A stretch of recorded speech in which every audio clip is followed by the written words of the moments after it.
भाग्य का लिखा। बहुत समय पहले की बात है। रामगढ़ गांव में एक राजा था। राजा की 5 बेटियां थीं।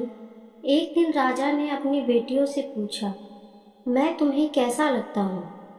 बड़ी बेटी ने कहा, आप मुझे शहद से मीठे लगते हैं। दूसरी से पूछा तो उसने कहा, आप मुझे गुड़ जैसे मीठे लगते हैं। फिर तीसरी चौथी ने कुछ ऐसी ही बातें दोहराई।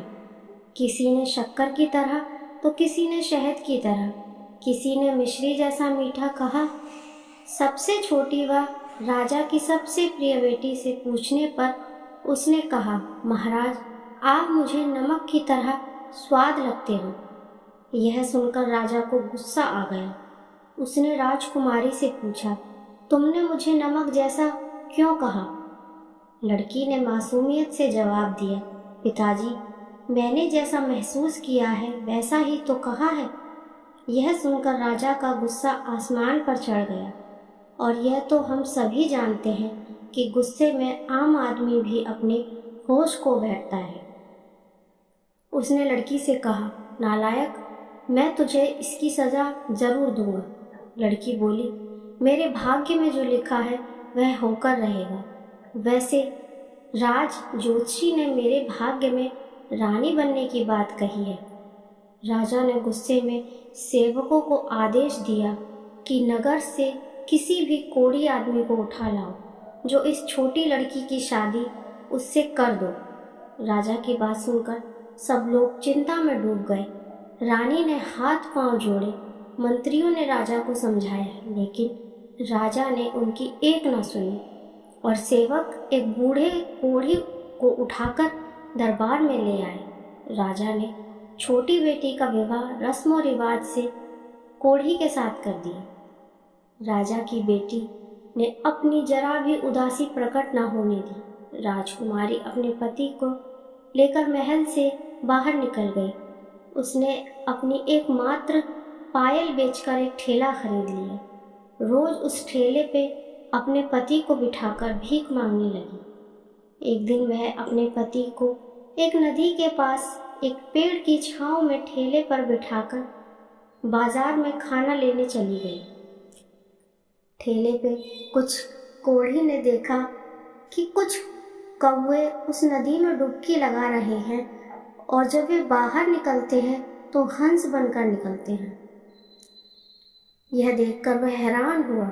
अचानक उसके दिमाग में भी एक विचार आया कि क्यों ना मैं भी इस नदी में डुबकी लगाऊं। कौवा हंस बनकर बाहर निकल सकता है तो हो सकता है मेरा कोढ़ भी ठीक हो जाए, मैं भी सुंदर नौजवान बन जाऊं। वह नदी में डुबकी लगाने उतरने लगा तो उसने सोचा कि यदि मैं सुंदर नौजवान युवक बनकर निकलूंगा तो मेरी पत्नी मुझे पहचानेगी कैसे? यह सोचकर उसने अपनी एक उंगली को पानी से बाहर रखकर डुबकी लगाने का फैसला किया ताकि उसकी पत्नी उसे पहचान ले। डुबकी लगाकर वह पानी से बाहर निकला तो उसका सपना साकार हो चुका था। वह मुस्कुराता हुआ ठेले पर बैठ गया। जब राजकुमारी वापस आई तो उसने देखा कि उसके पति की जगह एक सुंदर नौजवान ठेले पर बैठा हुआ है और मुस्कुरा रहा है। यह सोचते ही उसकी आंखें गुस्से से लाल हो गईं। वह युवक से बोली, बता, मेरा पति कहाँ है, नहीं तो मैं तुझे मार डालूंगा। युवक ने हंसकर कहा, पगली, मैं ही हूँ तेरा पति। परंतु वह ना मानी और रोते हुए बोली, तुम मुझसे झूठ कह रहे हो। मैं पतिव्रता स्त्री हूँ। मेरा पति ही मेरा परमेश्वर है। मैं तुम्हारी चाल में नहीं आऊंगी।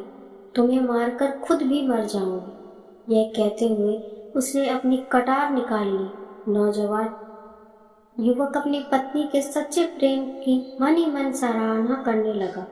उसने अपना हाथ जो अब तक पीछे छुपा रखा था सामने कर दिया और वह अपनी उंगली दिखाई जिसमें कोढ़ का निशान अभी भी बाकी था। राजकुमारी ने अपने पति को पहचान लिया। युवक ने बताया कि वह एक राजकुमार है। एक बार उसने भूलकर एक साधु का अपमान किया था।